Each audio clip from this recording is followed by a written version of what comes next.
So by extrapolation, if you then look at all these different ancient prophecies, they all speak about a so-called coming golden age. But one of the very interesting things that I found was a scholarly work by H.C. Baldry called Who Invented the Golden Age? And in a way, I'm kind of spoiling the punchline of my book here, but that's okay. There's a lot of really great data in there. You'll be back before then. But this is what really blew me away, because when I did this research, I found out that the two words that are used for golden age are Saeclas, S-A-E-C-L-A-S, and Aetas, A-E-T-A-S.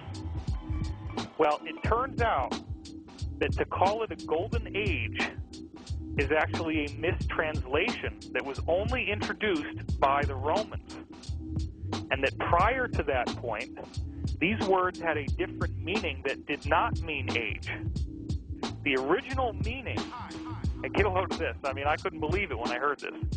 The original meaning is golden race, not golden age. So the actual prophecies, as soon as you go farther back in time than Rome, was talking about a coming golden race. Now again, you can start to see how wackos like the Nazis could misinterpret this as if only a small group applied to this prophecy, just like fundamentalists say, well, my own band of followers is going to make it, everybody else is dirt. I think this is the same thing. I think it's actually referring to a awakening of humanity as a collective, rather than just a small group of people. But what I'm interested in is saying to myself, okay, and you can ask me if you want about the Great Seal of the United States, because this is very relevant, but let me track back to that in a minute. Because, you know, you got the pyramid there, and you got Novus Ordo Seclorum. That's where you and Jordan Maxwell, I think, agree on that, too. Well, yeah. Now, what did I just say? I said that the Romans misinterpreted the word Saeclas to mean age or year when it actually means race. Mm-hmm. Novus Ordo Seclorum, Saeclas, it's the same word root, right? So normally, if you actually go into American historical records, Novus Ordo Seclorum is said to mean a new order of ages is born. The new order of ages, the order of ages part is the word Seclorum, right? If Saeclas really means race, it actually says a new race is born.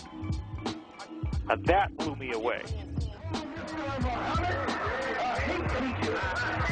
Because he makes you hate salt and alcohol. They call Mr. Muhammad a black supremacist. Because he teaches you and me not only that we're as good as the white man, but better than the white man. Yes, better than the white man. You are better than the white man. And that's not saying anything. That's not saying you know where just to be equal with him. Who is he to be equal with? You look at his skin. You can't compare your skin with his skin. While your skin looks like gold beside his skin. The British government has declassified thousands of pages of secret files on UFO sightings. Errol Barnett joins us with much more on this. Absolutely. Here we go, Aisha. Boom. This, the largest declassification. Well, this is only 500 pages, but this is the largest declassification of UFO reports by Britain's National Archives ever. They had more than 6,000 pages. You can see here sketches, eyewitness accounts, investigations, all of this from the mid-90s to the dawn of this century. Now, what does it contain? Well, the reports include individual sightings of large, silent blue triangle-shaped aircraft to reports of tubes of light one man said he was able to walk through. He says he later developed a skin condition. And other reports are by groups of people, including a fishing group who tracked an object on their radar before it vanished.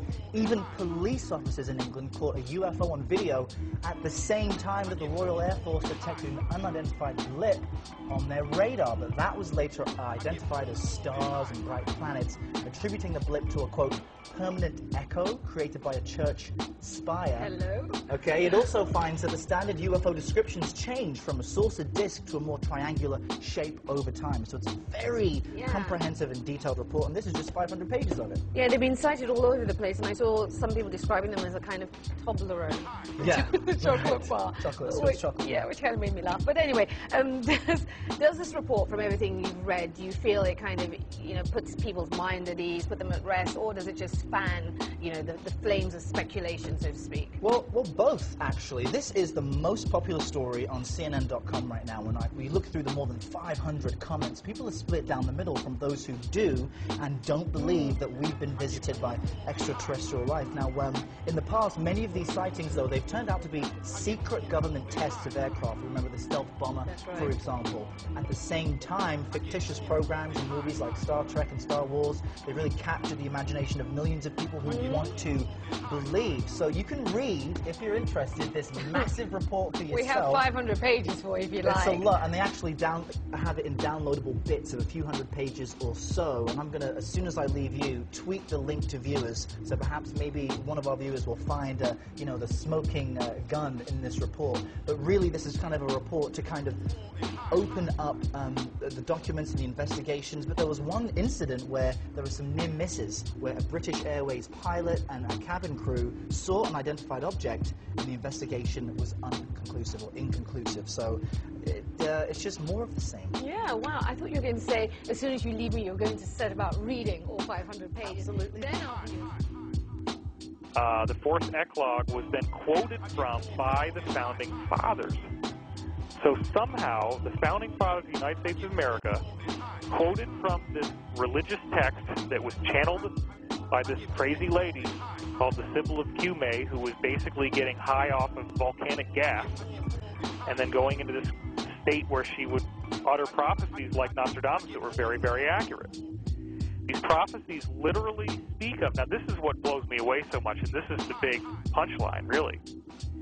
You look at the Great Seal of the United States, you find out that Charles Thompson was quoting from this prophet, and it turns out that the prophecy says that these extraterrestrial kingdoms of gods will return to the earth, which are called the Virgin and the Saturnian kingdoms, and that the so-called, and it actually says this, the Golden One shall arise again in the whole earth.